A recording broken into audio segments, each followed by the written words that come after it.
to focus on that one document and make sure it turns out well with little damage. So ultimately for fastenings, I would recommend that you remove only the really easy to remove fastenings and only from documents that are in really good condition. If it's brittle, you're just going to break something off, so be very careful. Folder or paper wrappers and the bring and pencil. This is something that you could use if you have decided to remove the fastening. Again, you could use permalite paper or whatever you have on hand. But we tend to use these if we've removed a fastening from something, but you might not be able to stick this in a folder completely by itself. It might be in a folder with other items and you just don't have the extra materials to give it its own folder. You could just fold a piece of paper around it. This will keep it together, and you can use pencil to write and say, what this item is, how many pages should be here, and then if you're permitted, so double check first, but you might be able to write page numbers in pencil on the actual document. That would be certainly in the corners away from any text as far as possible, but that would ensure that if things do get mixed up, then they can put it back in the correct order. So that's a possible solution. It's pretty simple, and you're not talking about putting a fastener back into the actual documents. Bindings and housing issues. Bindings can also cause preservation issues during scanning.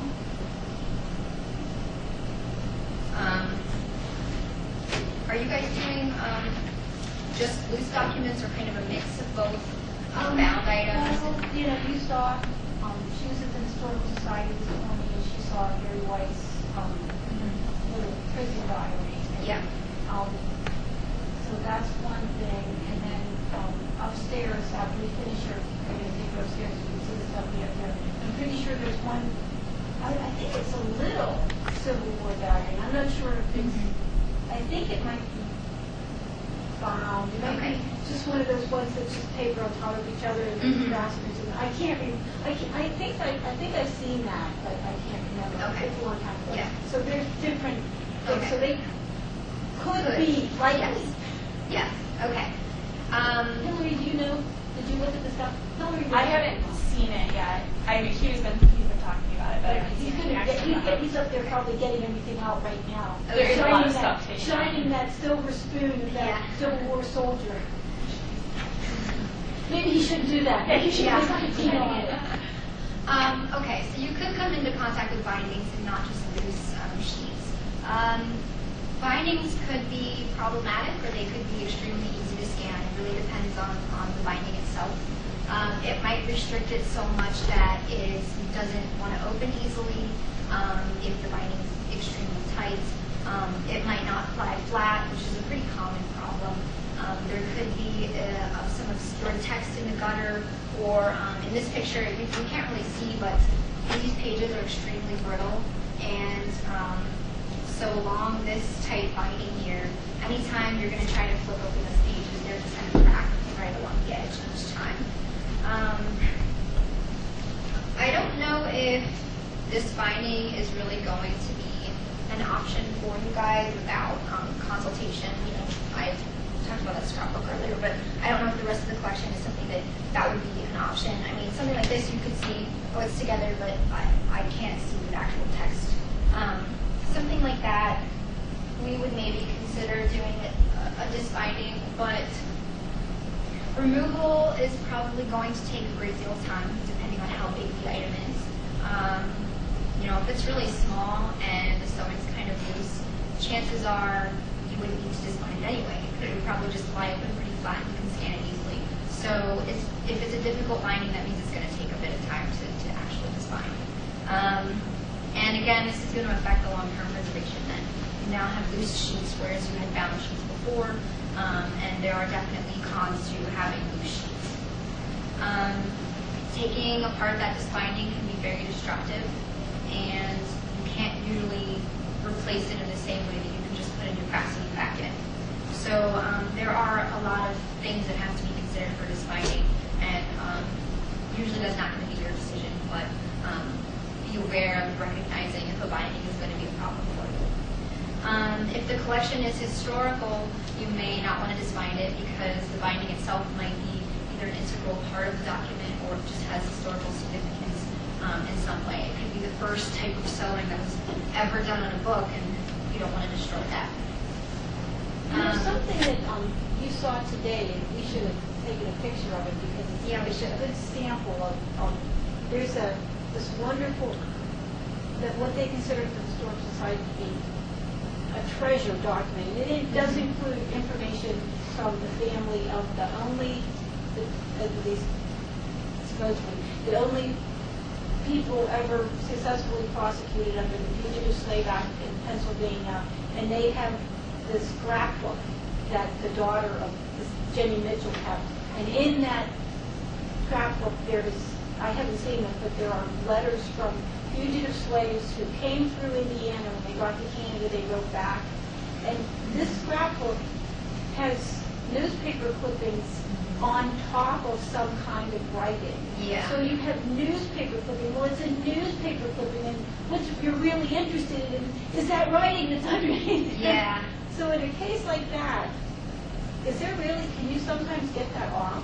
You can. I mean, a conservator, depending on the quality of the paper that was used in the newspaper, depending on the adhesive, you might be able to steam it off. You could maybe soak it off, depending.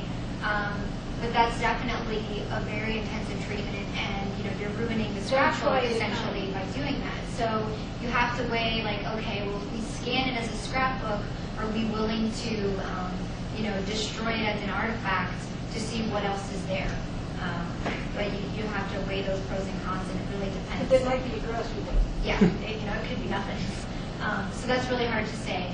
And that scrapbook is, it was sewn together, but a lot of the sewing's coming apart. Some of the pages are attached, some aren't. And I recommended they actually just cut the sewing because a lot of it's not in place, and they're going to have a lot easier of a time scanning it if they can move individual pages or open pages rather than trying to constantly move this whole entire book, flip it over. That's going to cause more damage than taking the actual sewing out. So another thing you'll have to keep in mind is a document that's disbound means that it's going to need to be rehoused in some way after scanning. You can't just leave it loose pages now without being held together. It's going to be a little bit more difficult to consult because of the loose pages, and it's going to have a greater chance of getting damaged. You can't, if you drop it, well, you've got loose pages all over the floor now. The binding at least keeps the loose pages secure and in order. Two exceptions to consider would be if you have a post binding, which is one on the right here. Those are fairly easy to remove. The posts aren't necessarily into the page itself that has information. It's going through an extra piece of paper, or if it's encased in something, it's going through that extra encasement on the side. And as long as you have the proper hardware, which could just be a screwdriver or something of that nature, you can take it apart to scan individual pages, and you might even be able to put it back together. So that's an exception. Or if the existing binding is already severely damaged and no longer functioning as it should, which is sort of like the scrapbook that we saw earlier. The sewing's not really keeping it all together, it's falling apart, and it's pretty damaged, so it should just be gotten rid of. This picture on the left here is a book that's part of a 5-volume set that we decided to disbind in order to digitize. The bindings on each of the books were not the original bindings. They had already been disbound previously and resewed, and they were just in very bland, boring library-type bindings. So we decided to go ahead with it, but then the other 4 volumes were in good enough shape that we were able to resew them and re-put them into a case and give them a nice enclosure. Whereas this 5th volume, the paper was just too brittle and bad shape, and so we had to come up with a different type of enclosure to keep all of these pages together. So again, a downside of just binding it is that we weren't able to put it back together, but ultimately it might be better for it because if the paper was brittle, as you're trying to use the book and open it up, you're just going to damage pages. Housing issues. So for a housing issue, this could be anything where your item was sewn into something or it was attached in some way to housing that's hard to open, or it's become damaged, and it's going to be extremely difficult for you to scan it because it's attached to this housing. It might not fit on the scanner, again, solely because of the housing, not necessarily because of the size of the paper. It could be too large or too bulky. the verso of the document, the opposite side of it, might not be able to be imaged easily if something is blocked or covered up. Or it could just be too complicated or tricky to open or remove without really feeling like you're going to cause damage to the document. Another housing would be encapsulation. This is just a polyester sleeve. We have it sealed on all sides because it's just a sample. I'll pass it around for you. But you might come across documents that are in these, and I know the Historical Society had something similar, but the top is open. It's sort of like scrapbook type page things. And you might not be able to scan it in that. You're going to get a reflection depending on the light, and chances are you're going to have to pull it out of there and scan it and put it back in. With that, again, depending on the condition of the paper, you're going to have to be extremely careful. That's a lot of sliding and moving. And if we do want to keep it permanently housed back in that polyester sleeve, you know, it's going to have to go back in. So you're going to have to be careful about handling it, and again, just go really slow.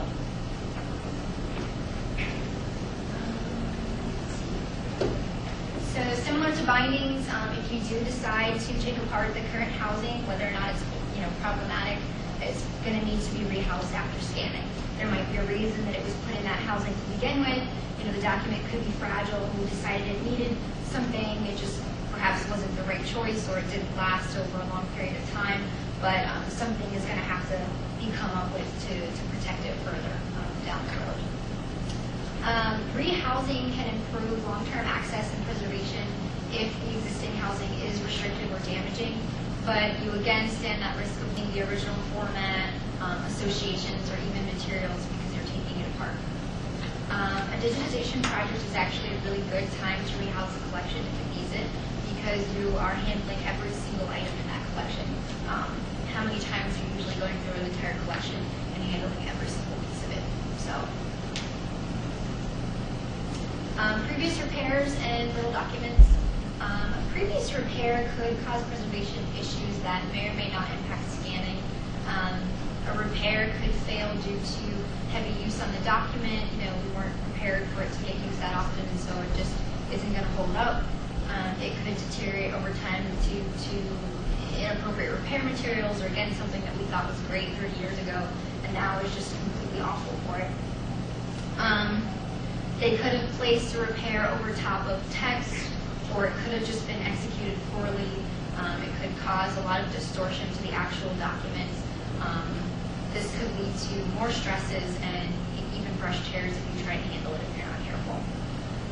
The materials and any adhesive that's used could deteriorate over time, and this will leave some severe discoloration.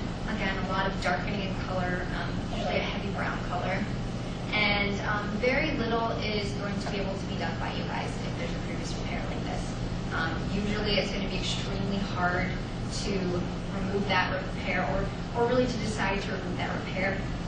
So trained workers are usually better for this situation. It's better to just try to handle it carefully and scan it as best you can without causing further damage.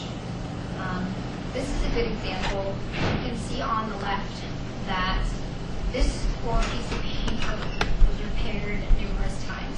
We've got this white, yellowish cream paper that was on the corner. You've got a whole strip placed on the inside, and then you've got this lovely piece of perhaps Japanese tissue paper that was glued down right over top of the text. I'm not really sure if these brown pieces are repairs. It's possible. It's just a little grab bag for here. Now, luckily, the textbook is covered. It is still faintly visible. You can read it. It doesn't look like any of the other repairs covered up information. So this is something that you could scan, and I believe that the lettering could be seen with just some minor difficulty. This book is also